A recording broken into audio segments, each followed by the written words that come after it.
Hello students, welcome to online lectures of Kids Planet High School.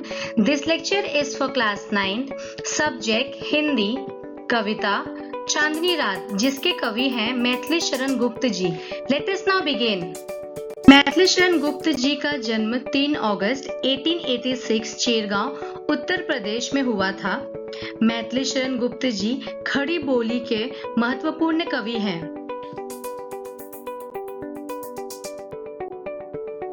प्रस्तुत अंश पंचवटी खंड काव्य से लिया गया है.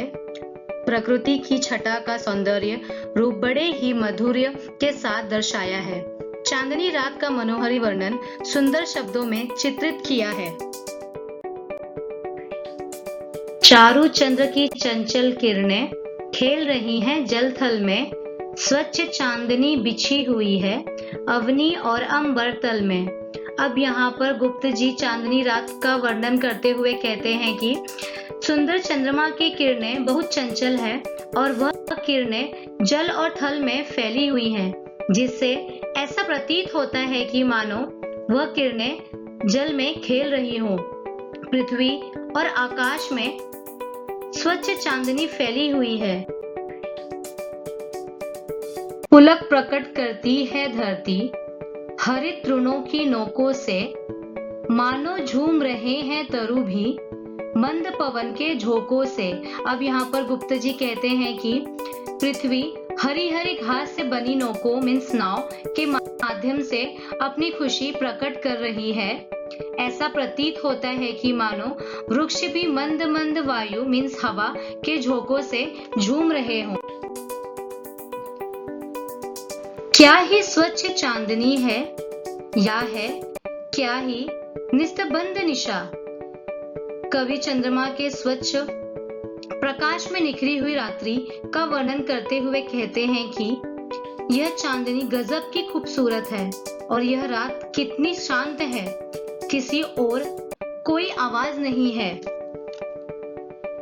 स्वच्छंद समुद्र गंध व निरानंद है कौन दिशा. यहाँ पर कवि कहते हैं कि हर दिशा में एक अच्छी सुगंध आ रही है जो चारों ओर फैली हुई है.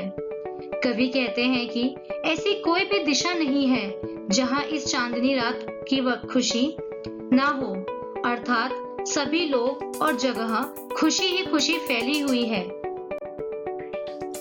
बंद नहीं अब भी चलते हैं नियति नटी के कार्यकलाप पर. कितने एकांत भाव से कितने शांत और चुपचाप. यहाँ पर कवि यह बताते हैं कि कोई भी गतिविधि मीन्स एक्टिविटीज बंद नहीं हुई है. नियति मीन्स डेस्टिनी, रात्रि रूपी नटी मीन्स डांसिंग के सारे कार्यकलाप अभी भी पहले जैसे ही चल रहे हैं. पर विशेषता यह है कि सभी कार्य बहुत ही शांत ढंग से और एकदम आराम से शांतिपूर्वक भाव से चुपचाप हो रहे हैं. कहीं कोई भी शोर नहीं है, हर तरफ शांति ही फैली हुई है. बिखेर देती वसुंधरा मोती सबके सोने पर. रवि बटोर लेता उनको सदा सवेरा होने पर. यहाँ पर कवि चांद तारों की तुलना मोतियों से करते हुए कहते हैं कि जब सभी लोग सो जाते हैं तो पृथ्वी आकाश में चांद तारों के रूप में मोती बिखेर देती है. जब सवेरा होता है तो ऐसा लगता है जैसे सूरज इन मोतियों को हमेशा अपने पास बटोर लेता है. जैसे सुबह होने पर सूर्य अपने किरणों से रात्रि के चांद और तारों को छुपा लेता है, जैसे कि वे कहीं गायब हो गए हैं. और विरामदायिनी अपनी संध्या को दे जाती है. शून्य शाम तनु जिससे उसका नया रूप छलकता है.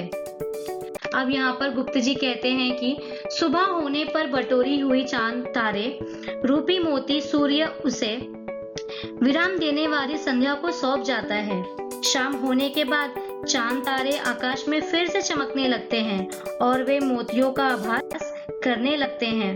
इससे रात्रि की लालिमा प्रकाशमय हो जाती है और अपने नए रूप में छलकने लगती है. पंचवटी की छाया में सुंदर पर्ण कुटीर बना। कवि पंचवटी का वर्णन करते हुए कहते हैं कि पंचवटी की छाया में घास फूस और पत्ते से छप्पर वाली सुंदर झोपड़ी बनी हुई है। उसके सम्मुख स्वच्छ शिल्प पर धीर वीर निर्भीक बना। उसके सामने एक साफ सुथरी शिला है। उस शिला पर एक स्ट्रॉन्ग मन वाला और निडर योद्धा बैठा हुआ है। जाग रहा या कौन धनुर्धर, जबकि भुवन भर सोता है।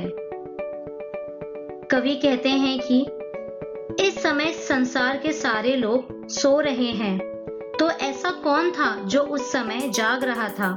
वह व्यक्ति कौन था? भोगी कुसुमयुत योगी सा बना दृष्टिगत होता है। वे कहते हैं कि यह कामदेव सा भोगी कोई सन्यासी जैसा बना हुआ दिखाई देता है।